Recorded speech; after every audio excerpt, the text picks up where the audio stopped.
মদখোরের বিরুদ্ধে কথা বললে ইমামের চাকরি নিয়ে টানাটানি আছে না নাই? সমাজে খুব ভাইরাল। প্রিয় হাজির, আমার একটা প্রশ্ন আপনাদের কাছে, যদি আপনারা বুঝেন এবং আপনাদের যদি দ্বীনের সামান্যটুকু জ্ঞান যদি থাকে, আমি আপনাদের কাছে এই প্রশ্নটার জবাব আশা করব ইনশাআল্লাহ। আপনারা দিতে প্রস্তুত আছেন তো ইনশাআল্লাহ? আমার প্রশ্ন হলো, এই যে মিম্বার, এই মাসনাদ, এই জায়গায় বসে কোন ব্যক্তির স্লোগান চলে? কথা বলেন। এখানে সামনে কোরআন রেখে, কোরআন এবং হাদিসের দৃষ্টিতে, কোরআন সুন্নাহ ভিত্তিক হককে হক বলা হয়, বাতিলকে বাতিল বলা হয়। আচ্ছা বলেন তো, এই মিট করে বসে কখনো মদের পক্ষে স্লোগান দেওয়া যাবে না? সুদের পক্ষে দেওয়া যাবে না? কি দেওয়া যাবে? মদের বিরুদ্ধে স্লোগান দিতে হবে, ঠিক না? সুদের বিরুদ্ধে স্লোগান দিতে হবে, ঠিক না?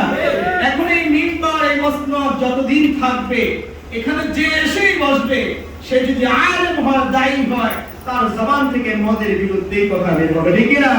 মানে তুমি ইমাম পরিবর্তন করবা, খতিব পরিবর্তন করবা, আজ তাকে বিদায় করবা, কাল যে আসবে সেও তোমার বিরুদ্ধে একই কথা বলবে, একই স্লোগান গাইবে। অতএব বুঝতে হবে, এই ব্যক্তির সমস্যা না, সমস্যা আমার সমস্যা থাকার কারণে আজকে ইমামের চাকরি নিয়ে টানাটানি। ইমাম হক কথা বলতে পারে না, সুদের কথা বলতে পারে না, ঘুষের কথা বলতে পারে না, মদের কথা বলতে পারে না। খুব দুঃখ লাগে, খুব দুঃখ লাগে। আমরা কষ্ট পাই আর যাই পাই, কিন্তু আমাদের মনে বড় স্বপ্ন থাকে। এই জন্য স্বপ্ন থাকে, রাসূলুল্লাহ সাল্লাল্লাহু আলাইহি ওয়াসাল্লাম পৃথিবীতে আলামিন হিসেবে উপাধি পেয়েছেন, কি পায় নাই? কেন? রাসূল ছিলেন সত্যবাদী। সবার দৃষ্টিতে রাসূলের মতো এত নিষ্পাপ, এমন সত্যবাদী মানুষ কেউ ছিল না। তখন কিন্তু রাসূল এক আল্লাহর কথা এখনো বলে নাই, সুদের বিরুদ্ধে কথা বলে নাই, ঘুষের বিরুদ্ধে বলে নাই, মদের বিরুদ্ধে কথা বলে নাই, নারীবাদীর বিরুদ্ধে কথা বলে নাই, জুলুমের বিরুদ্ধে কথা বলে নাই। তখন রাসূল নীরব ছিলেন। রাসূল নীরব ছিলেন। রাসূলের শুভাকাঙ্ক্ষীর অভাব ছিল না। ডাইনে বামে, সামনে পিছনে, দূরে কাছে সবাই রাসূলকে ভালোবাসতেন, আলামিন বলে ডাক দিতেন, সত্যবাদী উপাধি দিয়েছিলেন। কিন্তু রাসূলের জবান থেকে যখন এক আল্লাহর স্লোগান এসেছে, যখন সুদের বিরুদ্ধে কথা আল্লাহ তাআলা বলার নির্দেশ দিয়েছেন, যখন ঘুষের বিরুদ্ধে কথা বলার নির্দেশ আল্লাহ দিয়েছেন, যখন মদের বিরুদ্ধে কথা বলার নির্দেশ আল্লাহ দিয়েছেন, বলেন তো ওই আলামিনকে দেশান্তরিত করা হয়েছে কি হয় নাই?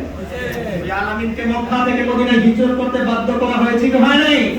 অতএব বুঝতে হবে, হক কথা বলার কারণে, সত্য কথা বলার কারণে আমাদের রাসূল যদি দেশ থেকে বিতাড়িত হতে পারে, দেশ থেকে রাসূল যদি দেশান্তরিত হয়ে থাকে, তাহলে এই যুগের হককারী আলেম যারা কোরআন সুন্নাহর কথা যারা বলবে, তাদের বিরুদ্ধে, তাদের বিপক্ষে একটা দল থাকবে। এটা স্বাভাবিক, এটা অস্বাভাবিক কোনো বিষয় নয়। হাজির, কেউ কষ্ট পেয়েছেন? হাজির, যে কথা বলছিলাম, আজ আমাদের মাঝে আমানতদারিতা নাই। আমি যদি জানতাম আমার এই জীবনটা আমাকে আল্লাহ তাআলা আমানত দিয়েছেন, তাহলে মদ খেয়ে সারা রাত মাতলামি করে আমি এই রাত্রটা ধ্বংস করতাম না।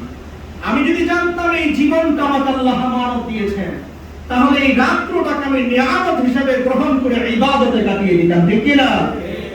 আল্লাহ রাব্বুল আলামিন কুরআন কারীমের ভিতরে ইরশাদ করেন, ইন্না আরাদনাল আমানাতা আলাস সামাওয়াতি ওয়াল আরদি ওয়াল জিবালি ফাআবাইনা أن يحملنها وأشفقن منها وحملها الإنسان الله أكبر বলেন।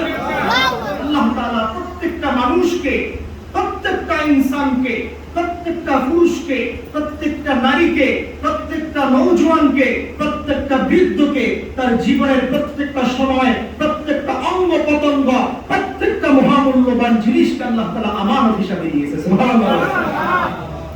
এই আমানতদারি যদি রক্ষা না করতে পারে, বিপদ আসবে না তো আসবে কি?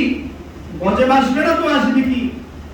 দুঃখজনক বিষয় হলো, যে কথা বলছিলাম, আজকে সমাজের ভিতরে যে যত বড় সুদখোর, সে তত বড় গরুর কুরবানি দেয়, আছে না নাই? যে যত বড় সুদখোর, সে তত বড় টুপি লাগায়। যে যত বড় সুদখোর, সে তত বড় মসজিদের সভাপতি। যে যত বড় সুদখোর, সে সমাজের তত বড় লিডার। এরকম সমাজে আছে না নাই? হাজিরিন, বড় গরু কুরবানি দিলে মুমিনের ইমানদারের পরিচয় নয়। বড় গরু